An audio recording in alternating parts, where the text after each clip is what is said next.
The Toronto Raptors are in a weird spot right now. Under 500, but in a crowded Eastern Conference where, even if the top two are solidly determined, 3 through 6 are still up in the air with how few wins back they, and a half dozen other teams, are from a playoff berth. With Fred VanVleet and Gary Trent Jr. both more or less expiring this season due to the likelihood of them declining their player options and looking for a new deal, the Raptors are currently poised to make at least some moves at or prior to the deadline. Whether they're retooling and filling out the bench with notable role players, planning to pair Pascal with another star, going in for a rebuild, taking a step back, and so on and so forth, if they are going to make a move towards contention in the next few seasons, they'll need to solve a few problems with their roster makeup. There's been a lot of talk about the hole at the 5 position, and while the center situation is still a problem, it's become less of an issue, or at least more recognized by the front office, in large part due to Christian Koloko highlighting the effectiveness of a center starting off the game for us as opposed to having Siakam or OG or Scotty Barnes at the 5. Even if Christian Koloko is still a bit too raw to be a true starting center for the team, right now the big rumor is that the Raptors are making calls about Jakob Poeltl. The point being that they are at least taking this roster problem seriously. Less noted, but equally as problematic, is the guard rotation. Or rather the lack thereof. The Raptors only have 4, technically 5 if you count Delano Banton, guards on their team. Fred VanVleet, Jeff Dowden, Malachi Flynn, and Gary Trent Jr. And Nick Nurse is only willing to play 2 of them, / doesn't trust any but 2 of them, outside of injuries depleting the roster so much that he has no choice but to play them. Malachi Flynn's many problems have been noted, it'd be a surprise if he's on the roster come the deadline, and Jeff Dowden Jr. is not exactly a great backup either. In fact, the backup guard situation has been kind of a problem even before Fred became a starter. You look at the names of the guards that the Raptors have had since that championship run, the players you're looking at are like Armani Brooks, Jalen Harris, Malachi Flynn, Sharmani Pitts. It's not exactly an inspired list, and we don't even need to get into how this guy was channeling post-Vince Carter trade Alonzo Mourning. He didn't want to play for us is what I'm saying. And even if one considers Scotty Barnes to be the point guard of the Raptors' future, and feel it's best to build around him, have him start at point guard with Fred at the 2 or stagger minutes between him, Fred, and Pascal for ball handling duties, the team is still going to need someone to fill in time at the 1 for when he or any of those players are resting, or risk playing them far too many minutes like Fred did in the last season trying to keep the team afloat. And Delano Banton is still pretty raw, too raw to play significant minutes, unless the roster is just that depleted that Nick Nurse and the coaching staff have to lean on him more to make up for lost production. As such, the team is going to need to acquire a backup guard, or at least a deeper guard rotation than Delano Banton, and a perpetual did-not-play coach's decision, no matter the direction that they're going. So let's go over a few potential trade targets who fit the bill for what the Raptors would be looking for.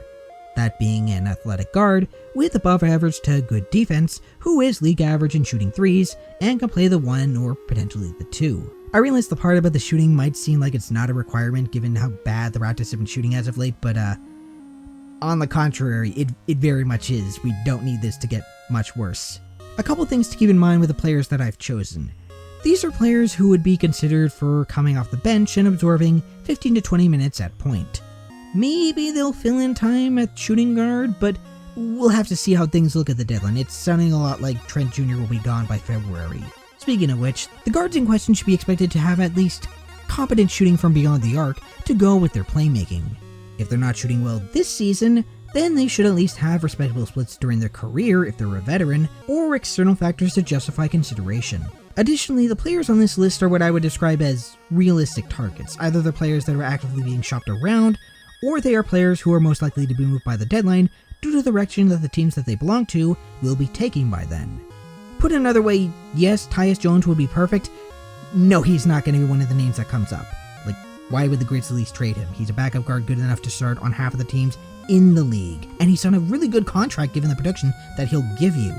It just doesn't make any sense, and for a backup guard, there's really no reason to overpay for that. Finally, while it's not impossible for the Raptors to make a major swing for an improvement at the 1 or 2 and potentially get somebody back who might be a backup guard with them for salary purposes, it's highly unlikely that they'll be able to pull off such a deal, and thus that's not really a consideration. It's important to recognize that regardless of the direction that the team is going to be going to, right now the front office seems to be banking on Banton developing into their backup guard, and thus they're not likely to prioritize a backup guard over a center who can start full time, i.e. their current talks to bring the Yak back, or that Kristaps Porzingis trade that allegedly fell through at last year's deadline. And while I think that Delano has potential, like I said earlier, it's pretty clear Nick Nurse is keeping him on a short leash, so he's not going to be serving as relief for any of our starting guards at this point. That's the main reason why I'm focusing on a realistic target, or at least somebody that could be considered a Raptors-friendly budget option for their guard rotation, because if it is a priority for them at all, it's not likely that they're going to give up much, whether that's in terms of salary, players, or, well, draft capital. The Masai/Bobby era front office has never given out multiple first-round picks in a trade, and unless they acquire a larger stash of them by trading away Trent and or Fred, or they get an overpay for one or more of their veterans like Boucher or Thad or Birch, it's hard to see them gambling so much of their future draft capital on a guard that's name is not Shea. And even in that case, SGA seems to be content to wait for the Thunder to stop being terrible, so getting him is incredibly unlikely for this season. That aside, it's entirely possible the Raptors decide to prioritize that aforementioned center hole this season and look to the upcoming draft for their backup guard, which, if they don't have a first in this draft, is kind of tricky given their prior attempts to move back into the first round and failing to do so in prior drafts, i.e. them missing out on Giannis and Shai Gilgeous-Alexander. Moving a pick from 2024 or beyond, that's a different story, but I'm not a trade machine and I'm not going to be throwing up outlines for what a trade for this or that player should look like. Let's just get started and point out some guards who could crack the rotation come the deadline, or they'd end up in a Raptors uniform. First off, Immanuel Quickley. In one of the more baffling stories of this season, the Knicks are currently trying to clear up cap space for the 2023 offseason, mainly trying to clear their books for a particular player, set for a pay raise, and are attempting to either pair Quickley with Evan Fournier and Cam Reddish or draft capital to dump Fournier's egregious contract, or get rid of Quickley's not altogether pricey rookie contract by itself for some draft compensation, with their current demands being for a first-round pick. Regardless of the eventual package he ends up in, if he does end up in a package, the point, pun not intended, is that the underrated 2020 draftee Quickley is an unexpected option on the trade market because he's been pretty solid for New York, albeit on a team that already has a glut of guards and could probably use a forward.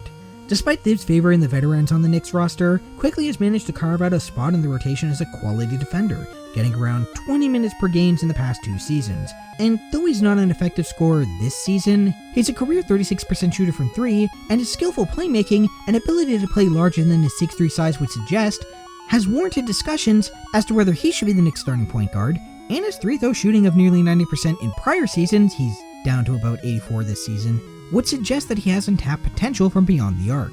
He's young, he's athletic, he's got that skill to size ratio down pat on defense. Like, he averages more rebounds than assists. He knows where to be to get the ball, and his assist to turnover ratio is pretty respectable at that. And he seems to be a pretty quality personality on the court. Immanuel Quickley simply screams Raptors guard, like he's the point reincarnation of Chris Bosh.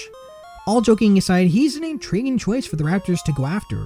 For me, the one argument to go after Quickley that's most compelling over the other guards in this list, he is the only one that I will be mentioning that I consider to be worth going after that would actually allow the Raptors to make use of the trade exception that they acquired from the Young Dragic trade at last year's deadline, as he's making a little over $2 million this season, which fits well below the over $5.2 million exception that the Raptors still have sitting around, thus allowing them to remain under the tax to take advantage of the enormous MLE that's expected for 2023. Granted, the Raptors would need to waive a player in order to just take him back and slot him right in right now, and the 2023 offseason doesn't look all that great as far as free agents go. It'll give the front office more options to spend on forwards who can't shoot in the offseason, or can't stay on the court in Otto Porter Jr.'s case. Is that solely worth giving up a future first for over some other targets? I'm not so sure, but if the Raptors do acquire a spare one for trading Trent, Fred, one of the bench players, and so on and so forth, Immanuel Quickley would be among my first targets for someone to reroute that first for, or one of our own in the same year for, depending on the pick that one gets back and the level of protections that the Knicks would accept. If nothing else, I'd expect Quickley to be a more immediate contributor off the bench than the 19th to 24th or so pick that the Raptors might be looking at next year or the year after that. I should also give a brief mention to Cam Reddish. While I won't speculate on what a trade for quickly done by this front office would look like, it's possible that said trade does include the 6'7" forward formerly from Atlanta. Reddish has garnered a somewhat unpopular reputation due to him requesting a trade out of the Hawks, and his time in New York hasn't been particularly notable. He is a good defender, noticeably more so this year than last, and he's shown flashes of the player that he can be on offense, but his three-point shooting is still inconsistent and more theoretical, and I don't expect that tear he went off in the playoffs with Atlanta in 2021 to ever happen again. 65% shooting from 3, that's too silly to expect to happen again. We're getting off topic. This video is supposed to be for point guards, not yet another forward who can't shoot as the Raptors just absolutely love. I guess consider the 23-year-old a bonus if he does come our way with quickly, should the cost simply be first and filler to make the money work. The trade exception won't work if it's both of them coming, but don't bank on him breaking out as the next 3-and-D wing on an amazing contract that every other team wants to trade for in 2 to 3 years. Speaking of pending restricted free agents, Coby White. It's pretty fair to say the Bulls are done with Coby White with reduced minutes, lack of a rookie extension in the offseason, and the front office essentially stating that he is not a part of their future. He's likely to go the way of Lonnie Walker if they don't find a deal for him at the deadline or before. Bulls fans can feel free to disagree, but it is something of a shame because White isn't a finished product, nor is he too awful a player to salvage from where they are now. At 22 years old, yes, the same age as Christian Koloko, the guy the Raptors literally just drafted, Coby is a more shoot-first point guard, and he's pretty solid at that, shooting 36% from beyond the arc, sometimes. He is a bit notorious for being a streaky shooter, so while he might get along well with Trent Jr. and Fred VanVleet as of late, especially Fred as of late, but we'll talk about that in a different video. Him coming off the bench for some offensive firepower will only make the scoring more feast or famine when Siakam and OG rest. This season in particular has been his worst shooting season, down from a career 37% from 3 on 6 a game to 32% on 4.5 attempts. That's not great, though there are a couple of factors surrounding his dip to keep in mind, namely how the Bulls' three-point shooting as a whole has fallen off of a cliff from the season prior. They went from 4th overall last season to 12th, and that's on, as of this recording, the least amount of attempts per game of any team in the 2022-2023 season. Additionally, White is shooting less due to a significant reduction in minutes, going from 28 a night to about 19. That doesn't mean you should ignore this dip entirely, but keep in mind you're working with a reduced sample size, and that said, shooting is happening on a team that isn't shooting the 3-ball well as a whole. The one caveat to a White trade, beyond the fact that he's making just enough money that you can't take advantage of that trade exception I mentioned earlier, so you're looking at moving one of your end-of-rotation players and a second or two, beyond adding yet another player one has to worry about resigning this offseason, albeit as a restricted free agent that grants the Raptors greater control, especially due to the lack of demand over Coby White and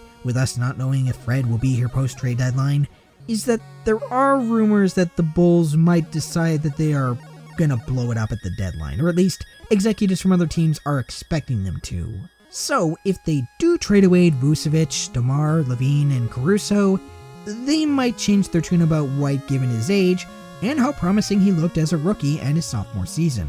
Most of the awkwardness of White from the past 2 seasons has come from the fact that he was one of the few remaining pieces from the rebuilds that the Bulls pulled themselves out of by trading for Nikola Vucevic and signing DeMar and Lonzo Ball in the 2021 offseason. Once all those moves happened, his place in the rotation was put into question. I mean, Lonzo Ball is starting, Caruso's coming off the bench, so going back into a rebuild puts him back more into the same spot he was before they became a playoff caliber team. At least insofar as his spot in the rotation for a Bulls team plunged back into another rebuild. Personally, I expect the Bulls to try and at least compete for this year. They don't own their first for 2023, and it's incredibly risky to gamble on getting a top 4 pick in this draft since A, the protections on that pick are 1 to 4, and B, even if they blew it up and became one of the absolute worst teams in the league right now, and let's be clear, that means they'd have to be as bad or worse than the Pistons, the Spurs, or the Hornets, there's only about a 50-50 chance their pick would actually be top 4, and thus the pick they owed to the Magic would be booted down the road to 2024. There is a significant chance that they could give a top 5 pick to the Magic, and the last one that they gave up, that was Franz Wagner, and they already had to give up Wendell Carter Jr. in order to get Nikola Vucevic, and, well, Wendell Carter Jr. is arguably a much better player than Nikola Vucevic. If the Bulls do decide to blow it up, and this is pure speculation on my part, I'd expect them to make their moves on draft night rather than at the deadline. Like, I know they do owe a pick to the Spurs for the sign and trade with DeMar DeRozan, but at that point, you'd expect them to part with LaVine, DeMar, Vucevic, and another player that might come up, and thus be bad enough that said pick won't convey at all given its protections, or at the very least it'll turn into seconds. So, given they're likely to compete for at least this season, coupled with them being just done with White, and them likely looking for a veteran to round out the bench, his price tag is likely to be far more reasonable than that of Quickly or the next guard we'll mention, Alec Burks. You might have noticed that the guards brought up thus far have been on the younger side. There's a reason for that. Part of that is to maintain the flexibility that the Raptors cherish so much when it comes to their team's construction. I.e., if it's clear this team is going to be in a treadmill, then at least you have some young guys to kickstart a rebuild with and blow it all up. Granted, I don't think a rebuild is particularly likely, and if it is, giving up a first for Quickly, protected or not, is not the ideal means of pulling off said rebuild, but ignoring what the protections on that pick would be, the point that I'm trying to make is that these players will give the team an opportunity to pivot into a younger core centered around Scottie et al., and they won't necessarily have to wait like 5 years for the team to not be terrible. Such is not the case with the next name. Alec Burks is 31 years old, and he's been nothing if not a consistent, reliable backup guard throughout his lengthy career.